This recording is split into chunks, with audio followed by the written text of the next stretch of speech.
Hello everyone, welcome back to our channel with another video.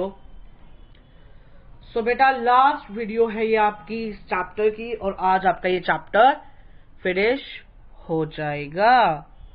आइए शुरू करते हैं फटाफट से। डिस्ट्रिक्ट कॉम्पोनेंट ऑफ इकोनॉमिक्स 3 है, consumption, production and distribution. Consumption क्या होता है मैंने आपको बताया भी था, कंज्यूम करना, किसी चीज को कंज्यूम करना, है ना, किसी भी चीज को कंज्यूम करना, ठीक है।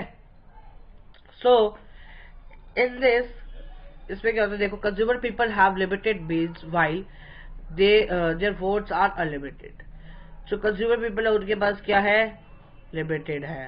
कंज्यूमर पीपल्स हैव लिमिटेड, लेकिन जो उनकी वोट्स है वो क्या है, अनलिमिटेड है, ठीक है।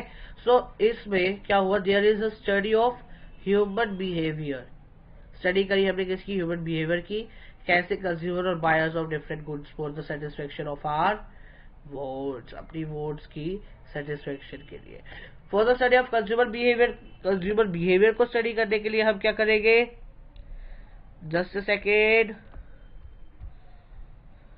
For the study of consumer behaviour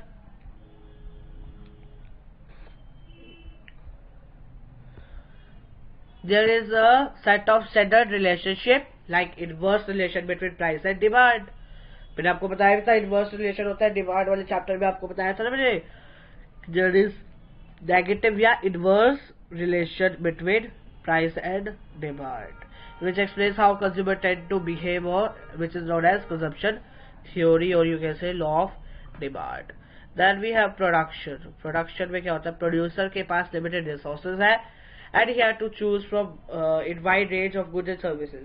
Given price of inputs, he will choose that combination which is least expensive so as to attain minimum cost of production।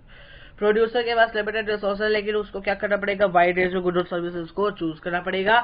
उसको क्या करना पड़ेगा कि जो गिवन प्राइस है डिफरेंट इनपुट्स का, वो ऐसा चूज करे लीस्ट एक्सपेंसिव लगे, उसके लिए लीस्ट एक्सपेंसिव हो और प्रोडक्शन की कॉस्ट में मिनिमम लगे, जिससे उसका प्रॉफिट हो सके। लॉ ऑफ सप्लाई में मैंने आपको बताया था कि जितना हम प्रोड्यूस कर, मतलब जितना प्राइस बढ़ेगा उतनी हमारी सप्लाई बढ़ेगी, लेकिन जितनी हमारा प्राइस घटेगा उतनी सप्लाई घटेगी, ठीक है। फिर आया था हमारे पास डिस्ट्रीब्यूशन। अपनी इकोनॉमी में 4 फैक्टर्स आते हैं, लैंड, लेबर, कैपिटल, एंटरप्रेन्योर, ठीक है। So we are interested to know how the income is distributed among this factors. हम जानना चाहते हैं कि इन फैक्टर्स में कैसे इनकम जो है वो डिस्ट्रीब्यूट होती है। डिस्ट्रीब्यूशन ऑफ इनकम क्या होते हैं, it refers to distribution of GDP among the factor of production. We can study this in distribution theory. GDP का डिस्ट्रीब्यूशन हमारा डिस्ट्रीब्यूशन ऑफ इनकम कहलाता है, जो कि किस में होता है, फैक्टर्स ऑफ प्रोडक्शन में, जिसको हम कहाँ पढ़ेंगे, वेयर वी स्टडी दिस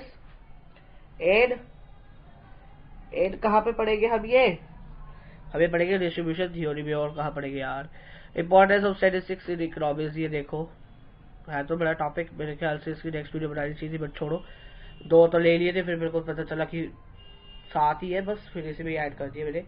देखो, quantitative expression of economic problem. With the help of quantitative expression of economic problem its magnitude can be understood very easily. Quantitative expression की हेल्प से हम क्या कर सकते हैं, इकोनॉमिक प्रॉब्लम जो है उसकी मैग्नीट्यूड को इजीली अंडरस्टैंड कर सकते हैं। We can see economic problem like problem of unemployment, of price rise, problem of shrinking experts. हम देख सकते हैं कि प्रॉब्लम्स कैसी है, एम्प्लॉयमेंट की है, प्राइस राइज की, श्रिंकिंग एक्सपर्ट्स की प्रॉब्लम है। These problems can be understood easily by इसको अगर हम क्वांटिटेटिव टर्म्स पे एक्सप्रेस कर दें, ठीक है। यहाँ पे एक एग्जांपल दे रखा है, वो आपको खुद पढ़ना है, आप खुद पढ़िए और सब चीजें ना है तो कमेंट आउट कर देना, मैं आपको रिप्लाई कर दूंगा। इंटरसेक्टरल इंटरटेम्परल कंपैरिजन, इसमें क्या होता है, इंटरसेक्टरल कंपैरिजन का मतलब क्या होता है, कंपैरिजन करना है अक्रॉस डिफरेंट सेक्टर्स से इकोनॉमी के, जो कि पॉसिबल होता है सिर्फ giving quantitative expression to the different sector. Example आपको खुद करना है, मैंने आपको फिर बताया। अगला आता है इंटरप्रेन्योर कंपैरिजन का मतलब, फिर से अच्छा वो था फिर से आ गया आपको, फिर देख सकते हो आप, ये नई डेफिनेशन है आपकी, सॉरी ये वाली आपकी नई डेफिनेशन है, ये आप पढ़ लीजिएगा। अगर आपको ये इजी लगे तो आप ये लिख लीजिए, वरना आपको ऊपर वाली ही लिखनी है, ठीक है। आप कोई सी भी लिख सकते हैं, आपको मार्क्स मिलेंगे ही मिलेंगे। फिर आए working out cause and effect relationship. In order to suggest, इसको सजेस्ट करने के लिए हमें it is firstly essential to have diagnosis of the problem. हमें डायग्नोस होना चाहिए उस प्रॉब्लम का थ्रू स्टैटिस्टिकल स्टडीज। इकोनॉमिक्स जो है वो ट्राई करेगा कि क्या कोज है और क्या इफेक्ट रिलेशनशिप बनता है between sets of data. Sets of data का मतलब है कि दो चीजों के बारे में, ठीक है। फॉर एग्जाम्पल आपको खुद पढ़ना है, मैंने फिर बोला, वही एग्जाम्पल्स पढ़ोगे सब कुछ समझ आएगा, ठीक है। Construction of economic theories and economic models. Actually मैं ये टॉपिक फटाफट इसलिए भी करा रहा हूँ बिकॉज मेरी तबीयत ठीक नहीं है और आपके लिए रेगुलर वीडियोस ज्यादा इंपॉर्टेंट है, ठीक है। In order to construct economic models और थ्योरीज, आपको मेरी वॉइस से नहीं लग रहेगा बट आई हैव एल। अब इसको कंस्ट्रक्ट करने के लिए इकोनॉमिक मॉडल्स और थ्योरीज को स्टैटिस्टिकल एक्सपेरिमेंट जो है वो रिक्वायर्ड होती है। इकोनॉमिक थ्योरी जो है वो क्या है? Economic theory is established. Economic theory जो है वो एक एस्टेब्लिश्ड रिलेशनशिप है, इज एड आएगा यहाँ पे, डी नहीं आएगा, ठीक है। Is an established relationship between different sets of statistical data which offer conclusions. एक इकोनॉमिक थ्योरी जो है वो एक एस्टेब्लिश्ड है, मतलब वो बना हुआ है किसके बीच में? रिलेशन, कुछ स्टैटिस्टिकल डेटा के सेट्स के बीच में, जो कि कंक्लूजन को ऑफर करता है। इनवर्स रिलेशन होता है प्राइस और डिमांड के में, बता रखा है मैंने आपको ये भी बात।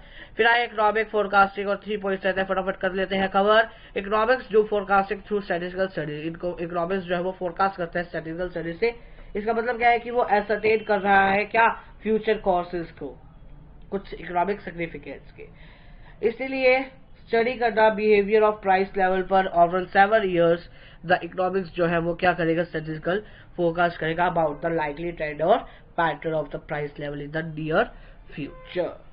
फिर आया formulation of policies. Different policies जो है वो फॉर्मुलेट की जाती है इकोनॉमी में with the help of statistical studies.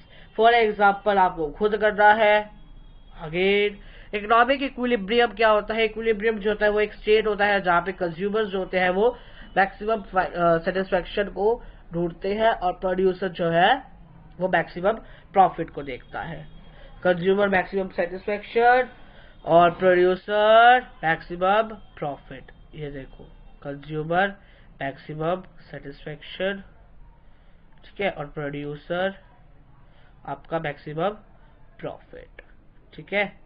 It is through the use of statistical method. ये थ्रू यूज किया जाता है स्टैटिस्टिकल मेथड। इकोनॉमिक्स प्राइस क्या करता है? स्टेट जहाँ पे प्रॉफिट और प्रोड्यूसर जो है वो मैक्सिमाइज की जाए और सेटिस्फेक्शन जो है कंज्यूमर की वो भी मैक्सिमाइज की जाए। That's it for today. The chapter is completed. Next topic जो है नेक्स्ट चैप्टर पर होएगा, ठीक है। मिलते हैं जल्दी आपसे नेक्स्ट वीडियो में, तब तक के लिए bye bye. Stay safe at your home. Thanks for watching my video. और हाँ, अगर मेरे चैनल में नहीं तो सब्सक्राइब कर देना। बिजनेस पढ़ी है तो मेरे जो चैनल खोल रखा है अभी आपने, उसके चैनल वाले कॉलम में जाइए, वहां पे आपको ऐसी क्लासेस मिलेगा, वहां पे आप बिजनेस पढ़ सकते हैं। Thanks for watching, bye.